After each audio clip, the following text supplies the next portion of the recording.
Here's chapter 6. The white horse comes, most likely picturing the Antichrist coming, a man of peace and a white horse without a bow. He conquers without battle.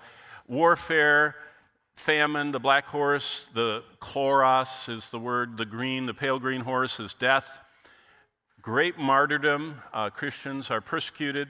And then the huge, what we read about going on in chapter 6. Now, look at chapter 7.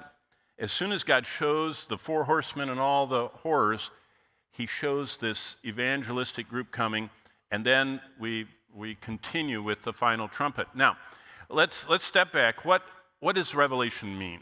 I know what it says. What does it mean? Well, saints love and serve God as we struggle through life, so God shows us Jesus is coming to us anywhere we are. Now remember, there's a view called the idealistic view, which says that Revelation just is a general message to everyone. There is a truth to that. It is that. That's not all it is. It's far more than that, but there's a lot of great messages. There's one. We're supposed to love and serve God as we suffer through life. Jesus was walking around his church. That's chapter 2 and 3. And it's true. Finally, Jesus brings everyone safely to stand around his throne when we finish the plan he made for our lives. No matter what view of the book of Revelation you have, that's what it says happens. We all safely make it home. Lost humanity believes in evolution more and more and more. Denies biblical creationism. I just read an article by and I met some of you from Michigan, by the dean of Calvin College in Grand Rapids.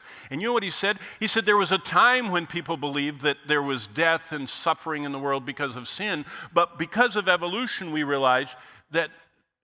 And he starts going into why he doesn't believe Genesis is literally true. That wasn't revolutionary. That's where most Christian colleges are now.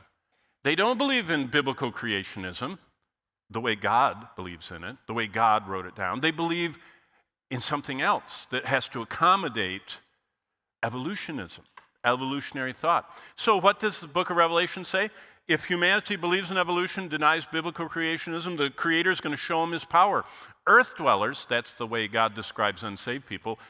They live for the earth, they worship the earth, Mother Gaia, the Mother God.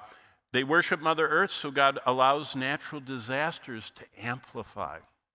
That's what we're going to see with all these seals and trumpets and bowls. And by the way, lost humanity is fascinated with demons, so God opens the pit and lets humanity taste the searing torments of Satan's demons. That's chapter 9. And if I talk as fast as I can, that's going to be next hour. It's fascinating. Lost humanity seeks to rule themselves and reject God's Messiah, so God sends a fake Jesus. That's chapter 6, 1 and 2, and chapter 13. He's called the Beast. He's the worst human who ever lives, and he leads humanity to destruction by becoming their God.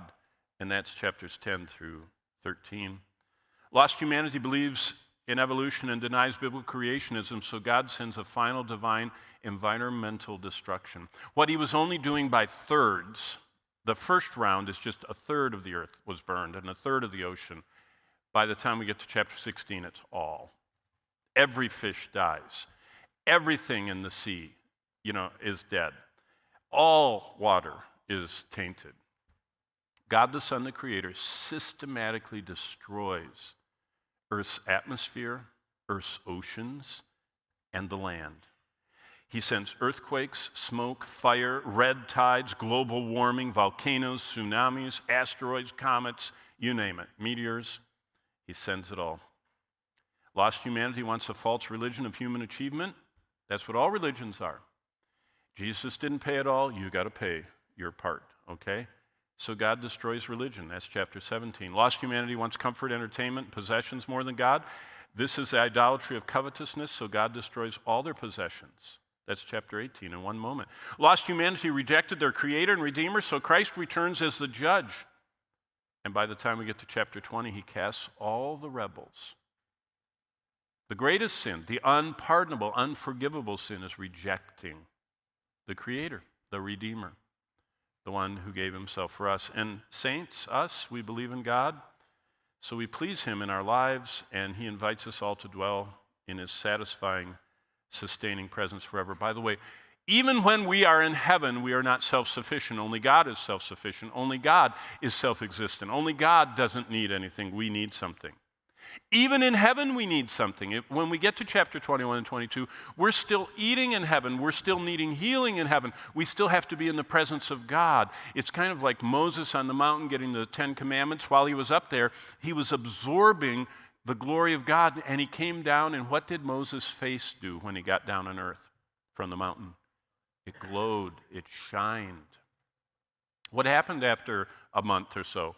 It stopped shining because he was not producing that. He had absorbed it from being. See, we're going to be with God. Remember the promise, Emmanuel, the Christmas promise, thou shalt call his name Emmanuel, which being interpreted is what?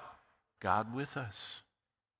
And when we are with God and God is with us, we are absorbing and we have endless life, but it's all connected to him. We don't ever get a dose and we're off on our own. A lot of people kind of sounds a little boring in heaven to be hanging around God all the time. It's not going to be boring. It's going to be the more we're around him, just like in life right now. The more you're around him in prayer, meditation, and his word. What does Paul say? 2 Corinthians 3:18. But we all with open faces, beholding as in a glass the glory of the Lord, are being changed more and more into the same image. You can tell people that spend time with the Lord, they look more like him. They act more like him. They talk more like him. They're full of the Spirit.